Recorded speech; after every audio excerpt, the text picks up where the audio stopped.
guys all know listening that I love Jokic, and I'm not even a Denver Nuggets fan.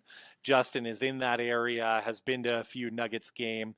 He's not a Nuggets fan either, but I think we have a great deal of respect for Jokic and the Nuggets on this show, and they're a fun team right now. I'm happy that a historically tortured franchise has had this little bit of a golden age, but there's been some contract signs, some things that have gone on in that franchise that kind of make people question what's going on at the top of the organization. But one thing that is constant is that Jokic is playing at an MVP level.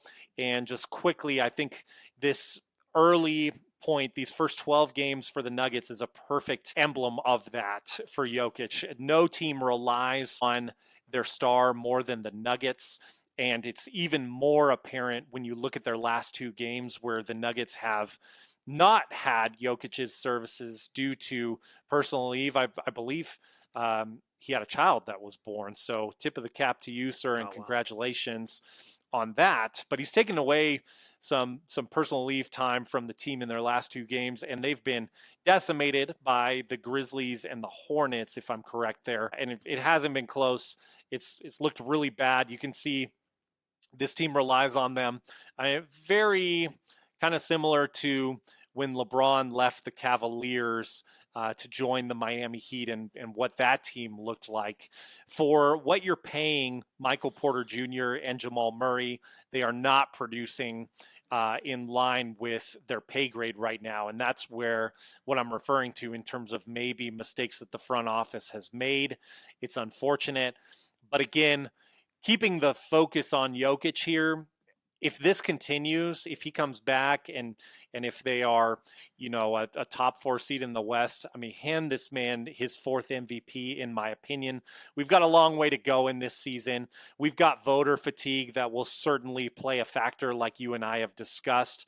But man, I am sold. If you look at how many points per possession he adds being on the court versus when he's away, he's historically the greatest MVP to ever do it in these early statistics that won't stay as high through the whole season. Again, we're only 12 games in, but it's unreal what Jokic is doing, and I just feel it should be pointed out. And that was my point in bringing up this topic. I'm impressed by his stats. That goes without saying. You said it so eloquently, so I'll leave it at that in terms of his greatness. I think his chances of winning MVP, I give it like 20%. I don't have a problem with that. Yeah, I agree.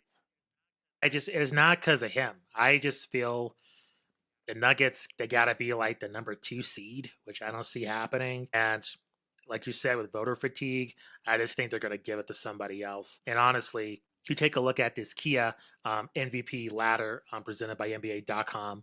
The Joker's number 1, Jason Tatum's number 2, Kevin Durant's 3, SGA's 4, Anthony Davis is 5, and then the next 5 are Curry, Giannis, Luka, Donovan Mitchell, and then LeBron. You know how that goes. If the Lakers and the Warriors are top 5 seeds, who's going to be in a conversation?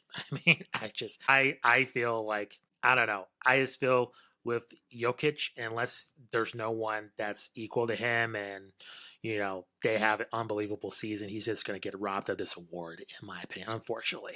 Even though he's putting on historic numbers, I just think the narrative's going to go to more of the established, most popular players. But we'll see. We'll see what happens. I'm looking at Kevin Durant, and he got a strained left calf. But if he remains healthy, and the Suns right now, they're the 5th seed. So the Suns, this is kind of the year where they're going to get it together or not.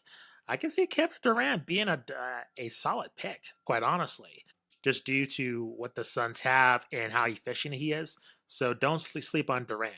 But I think Jokic is incredible what he's putting on. It's just a shame he's not getting the coverage. We all know why the bias is, but it just sucks that if he was named, Jack Smith and he played at Indiana, I think the hype would be real. I think there'd be a lot more coverage on this guy, in my opinion. 2 of the wins during, the Nuggets being 7-3 when Jokic is on the court, 2 of the wins came against the Mavericks and the full strength Oklahoma City Thunder before Chet Holmgren was injured. So very, very impressive. He's also made Westbrook pop a little bit on that roster. And we talked about, our problems with the roster build for this year. It has not been a problem all that much when Jokic has been on the court, and it is battle tested, not just flimsy wins in terms of that. It's interesting you mention, the positioning of the ladder. Obviously, there's the success of the Celtics, and Tatum kind of gets some shine because of that, being the leader on that team, or at least I think what people perceive to be the leader on that team. If the Lakers do well this season and Anthony Davis is not above LeBron James in the leaderboard for MVP, it is a pure travesty and disservice, and speaks to, I think, the lack of watching and analyzing the actual games and what is going on, because the Lakers are focused on Anthony Davis, rightfully so, this year. It's one of the big things that I've given JJ Redick credit for, in that he's been able to turn the focus correctly on AD. That's what we've wanted for so many years since AD arrived in LA, is for him to be the outright focal point, and that is happening in LA, and it's causing a lot of their success. There's a lot more things that have caused their success too, and tip of the cap to everyone on the team for that. But it will not surprise me, but it will disappoint me if AD does not give more love if the Lakers have a great season this year. Yeah, no, it's true. They are a team to watch. We'll see. Not really taking, besides, I would say, the Cavaliers and the Celtics, anybody is super duper serious until we head after MLK Day. I think we'll have enough data to really assess who the kind of the elite teams. But no, it's great to see Anthony Davis, be healthy consistently. So I think that remains, the Lakers are certainly a contender, especially in a really, I would say, traditionally, I think the West is stacked but unproven. You got a lot of teams that have a lot of talent, but they're struggling right now. I mean, take a look at the Kings. They've gotten a lot of hype over the years. They're struggling. I would say they're at 500. The Mavericks are at 500. The Timberwolves are at 500. A lot of teams are kind of in the middle of the pack right now. So I think for the Lakers, with their experience, if they can remain at this clip, I mean, they can probably make some noise, as well as the Warriors. I mean, they're 10-3 right now. So that's where it gets murky. If these traditional teams stay at the top, the Nuggets, even if they're the fourth seed, I just don't think Jokic has too much of a shot. Even if, he would have to have some kind of super historic season. Well, if you dive into the analytics that everyone seems to love, I think it will justify Jokic, but that's not a very popular big picture media narrative type thing. And I think you're correct that, like I mentioned as well, there's going to be a lot of voter fatigue. So we'll see how it plays out. Should we just give him the MVP trophy right now? I want to, but obviously there's a long season to go.